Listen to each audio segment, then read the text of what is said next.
Right now, millions of girls around the world, my age and much younger, are staring into the eyes of their 10th customer of the day.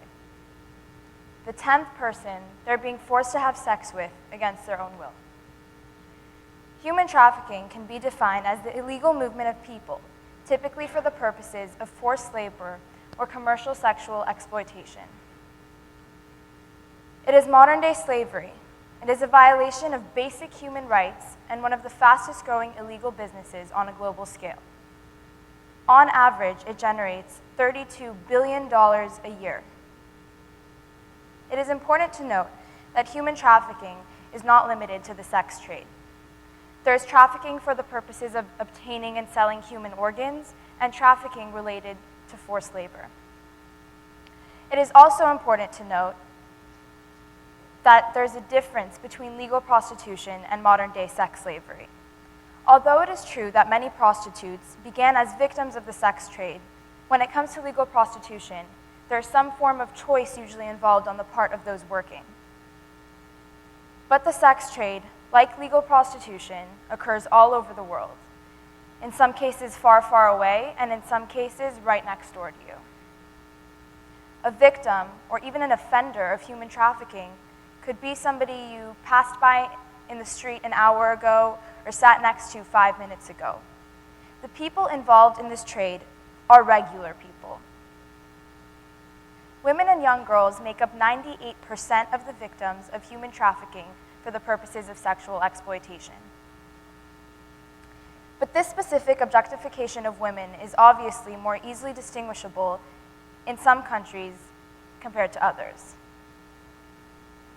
But does a country's general attitude towards females as a gender correlate in any way to the prevalence of sex trafficking in that specific area? Let's explore a topic commonly associated with the themes of desperation and the ideas of female inferiority: child marriage. Among countries with the highest rates of child marriage is Bangladesh.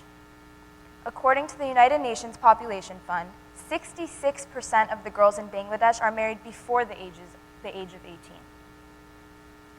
Marriage is often labeled as something sacred and holy and often legal, but those words are exactly what are used to cover up what child marriage really is, which is children being bought and sold and traded against their own will. Oftentimes, in many countries around the world, girls are sold as young brides because that is seen as their only role in society. Women in many countries are seen as wives and as vessels of reproduction.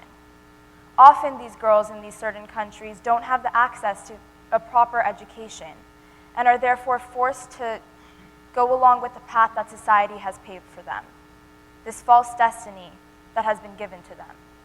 This destiny is often child marriage, and other times it is becoming a sex slave. Young girls are objectified, sold, and seen as vessels that help generate revenue. So-called pimps are often the ones who get young girls involved in the sex trade. Girls are sometimes abducted, kidnapped, and often lured in by people who promise them lives of love, security, comfort, money, and even fame.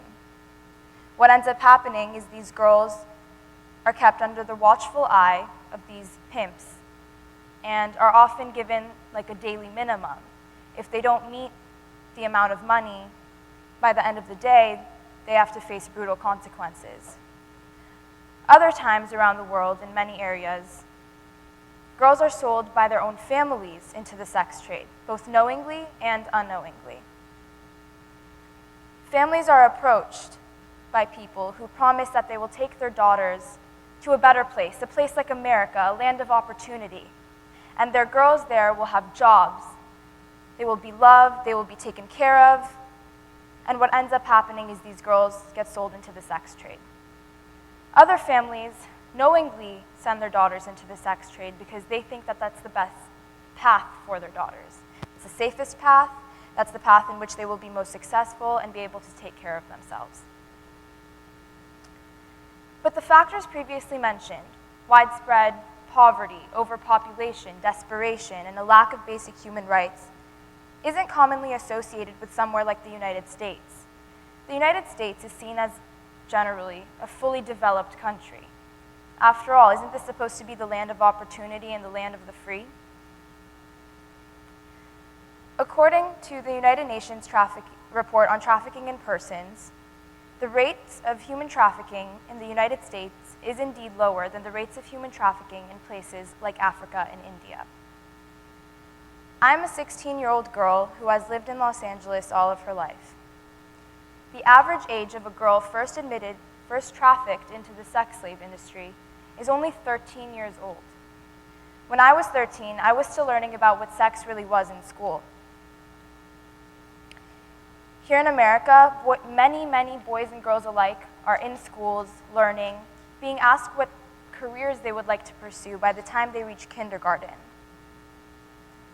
In America, many women have gained proper educations. Women have the right to vote. Women have the right to access things like birth control. They're not seen merely as vessels of reproduction. They have the ability to pave their own paths and pursue their own careers. Why then does human trafficking generate $9.5 billion yearly in the United States alone? Last summer, I had the privilege of traveling to Amsterdam with my family. We decided to drive through the infamous red light district, an area notorious for prostitution and other sex-oriented businesses. It was fascinating and really horrifying to me to see how overtly women there are objectified. I mean, they were in these windows, like advertising their bodies and literally offering to sell them for money. I had never seen this sort of thing in America. I mean, maybe on TV and some movies, but never so overtly. This is not to say that women aren't widely objectified and sexually exploited in the United States. I mean, they are. But generally speaking, compared to many other countries around the world, the attitude towards women in America is pretty liberal. So when I was in Amsterdam, I couldn't believe my eyes. But little did I know that back home in the US, in LA, this industry is thriving. Massage parlors all over the United States are often disguised sex businesses. Websites like Backpage.com and previously Craigslist. I mean, Craigslist is a website I know I use to get concert tickets. Those websites allowed for women and underage girls alike to be sold, listed as if they were things like furniture, clothing, or even food. They were being sold and bought over these sorts of websites. Don't let the economic status of a country fool you. Don't let the lack of basic human rights in a country fool you. No country is truly immune to the horrors of the modern-day sex trade. No girl should be sold for the sake of her family's survival. No girl should be told that prostitution is her only option. And no one should be seen as a piece of property. And most importantly, nobody should remain ignorant to the horrors of modern-day sex slavery. Thank you.